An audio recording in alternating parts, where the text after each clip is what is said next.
evening, everyone. I hope I'm audible. Okay, I'll try to keep this as less boring as possible, okay? I would rather go too far than not far enough.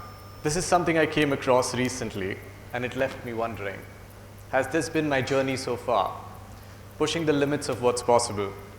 Year after year, challenge after challenge, a journey in the making for 17 years. To all the bright minds here, my name is Pratik, and I'm a motorsport athlete, a professional marketer, and one of the students just like you when my journey began 17 years ago. Over my career, I've raced cars as fast as a Ferrari and driven and raced alongside some of the finest drivers in the world. With 3 National Motorsport Awards and winning a national champion title, I've been fortunate enough to run a parallel career in marketing, currently serving as the head of marketing for Collective Heads, Brand Banana, and TEDxSinghania. The bedrock of my encounter with Anitya lies across 3 milestone events, 2008, 2019, and 2021, with its comical conclusion in 2023.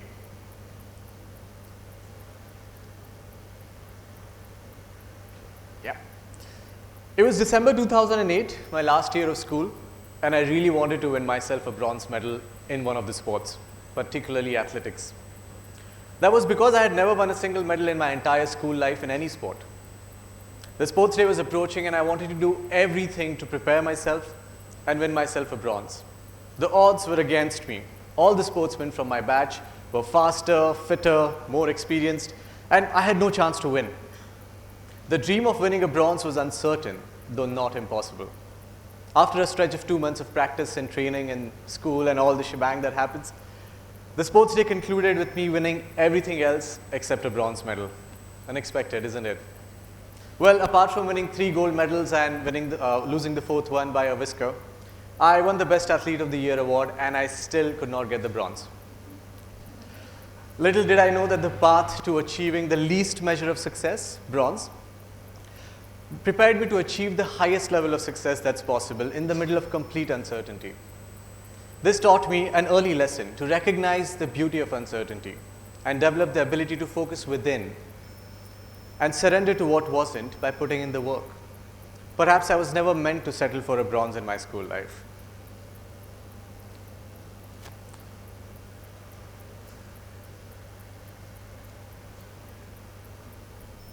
Anitya, the art of uncertainty.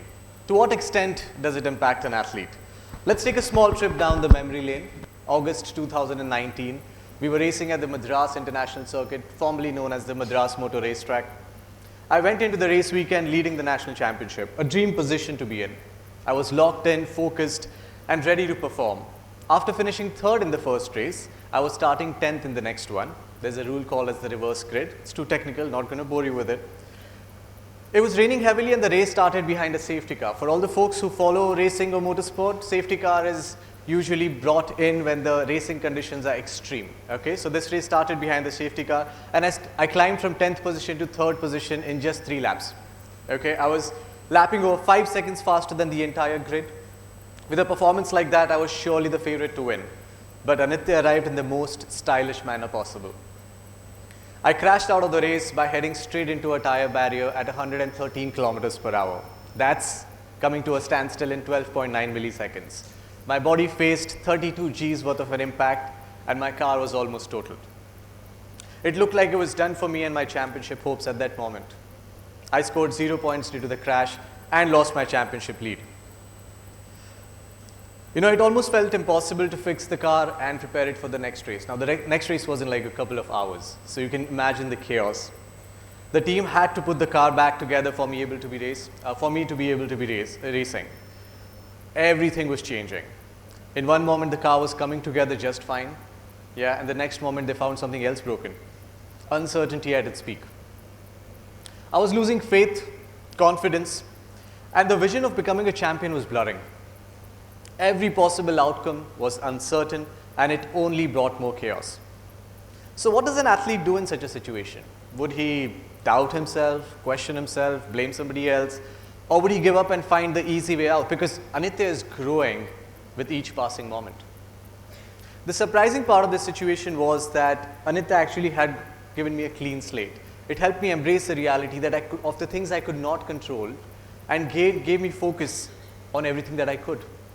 Now that's a superpower any person who aims to achieve excellence has. The focus wasn't the car anymore because I had detached my sense of performance dependent on the car and accepted my potential to deliver excellence by myself. Now the only wait was for the car to be ready. Anitya brought me into the present moment. The car was ready and so was I. We won the next race, resulting in an emphatic win, and I regained my championship lead. What is really important here is to step back and analyze what went on behind the scenes of winning the next race. In the middle of intense uncertainty, I chose to look inwards and focus on the factors in my control. This allowed me to regain my confidence and recognize the beauty of clearing out all the noise. I feel that when Anitya arrives or uncertainty arrives, we must look inwards to find answers and reignite the confidence we have in ourselves. Anitya has the tendency to diminish the factors we can control and amplify the ones we cannot. This is where I learned that the journey inwards is perhaps the most important aspect of this beautiful juncture. Anitya allows us to reconnect with the parts of our core belief, the why behind what you choose to do and the paths you take. Anitya is an opportunity present calmly in the middle of adversity. So, from losing it to clawing my way back into the fight, I embraced Anitya by acknowledging the fleeting nature of each moment, embracing mindfulness, and living in the present rather than worrying about the future or regretting the past. The excitement of driving the race car to its absolute limit was bigger than the thought of becoming a champion. We've gone way ahead. Yeah, next one. Yeah. My next encounter with Anitya did not end well. I'm sure the picture speaks a lot. In 2021, this is where I put in the maximum level of preparation and hard work to get ready for the title fight. This year, I was locked in to win. Going into the first race, I was one of the favorites to win the title. With over 6 to 8 months of on-season, full-time preparation, the season gave me 4 retirements and 4 podiums out of the 10 races. Anitya Season 2, ladies and gentlemen, had arrived, and how? Full preparation, leaving no stone unturned, and yet I had to face the uncertainty in all its glory. Why did that happen? Why with me? Was it something I asked for, ever imagined, or was there something to learn out of this experience? I almost hung up my racing suit out of frustration, saying, if this is so uncertain, what is even the point of it? I was more focused on winning the title than enjoying what I did. To drive a race car as fast as possible. I went back home after the season, convinced never to return to the track again. That racing life was behind me. And without winning a championship, I wanted to give up the fight, quit, because everything was so uncertain. Though something inside my core refused to give up. I asked myself, what then? What if the car doesn't work? If we have more retirement, what's going to happen? Yeah? Do you want to fear the fact what's going to happen, or are you going to focus on the fact what are you capable of making happen? Do you fear you won't be ready on the day the car is going to work perfectly? The flood of thoughts kept lingering in my mind as my battle for another championship had already begun. I recognized that impermanence helped me release attachment to the outcome and even a fixed sense of self. This detachment led to a sense of inner peace, freedom, and equanimity, and I was less affected by the inevitable ups and downs of racing. I ultimately decided to commit to another championship fight in 2023. This was the comeback season. This time the game was a whole new level. I had a full-time job. I was occupied from 10 a.m. to 7 p.m. every day, and I had to find a way to manage my fitness and race training before and beyond my work hours. This time I was participating in 2 championships. One was on the track, and the second one was in a corporate boardroom. A job has its own set of flavors. It can get monotonous, the highs, the lows, and I wanted to achieve excellence on both fronts, in my job and my championship, and that would require an interstellar level of self-discipline and commitment. I was working in a firm where we had a startup culture. I'm sure most of you know what a startup culture is like. You wear many hats, you pretty much do all the work. And I was contributing on multiple fronts. So essentially, I would need to pull up 16 to 18 hours of effort every day for the next few months in order to have a shot at delivering excellence in my job and on my championship. No one had done something like this before and fought for championships, let alone win them. Do you guys think it was possible? Well, let's not forget that I was going to coach myself through this only with the tools of my passion, and my obsession to win. The factors of uncertainty were piling up. I was chasing a dream where failure or disappointment would not surprise me, and yet I decided to commit and begin my pursuit for the impossible. Waking up at 6 and going back to bed by 11:30, straight up for the next 120 days with no days off. Playing in the dreamland of Anitya. Figuring out new challenges at my workplace and shaving off 0.2 seconds of my lap time every single day.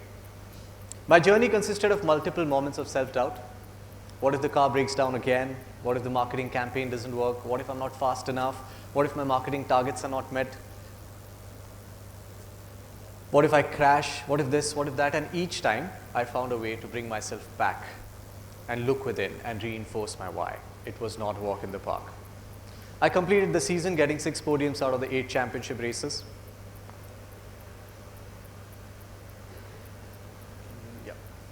Out of the 8 championship races, from the first race until the last one, I did not lose the championship lead. It was a lights to flag championship victory that concluded my chapter of Anitya. I had found a way to win against all odds. As a commitment to bringing my best version to my job, I even ended up developing what I call a PS marketing triangle, an ingenious integrated marketing framework that helped me deliver success and scaled my company's revenue over 200%. All of this in the post-COVID era where businesses were struggling with revenue and generate sales, and my opponents found it difficult to catch me on a racetrack. I had received a promotion as a result. Delivering excellence on and off the track in the middle of complete uncertainty. It taught me that impermanence is not a pessimistic view, but rather a realization that everything is possible because everything is changing. It provides an opportunity to regenerate, learn, and progress, allowing for transformation and self-growth. The results were always found within my champions. The light, the spark is always within us, and Anitya gives us a beautiful opportunity to reignite it. You are all embarking on an exciting journey of your lives, and remember, when Anitya arrives, in any scenario, take a journey within. For Anitya is uncertain, but your response to it can be certain. Now let's go break some eggs. Thank you.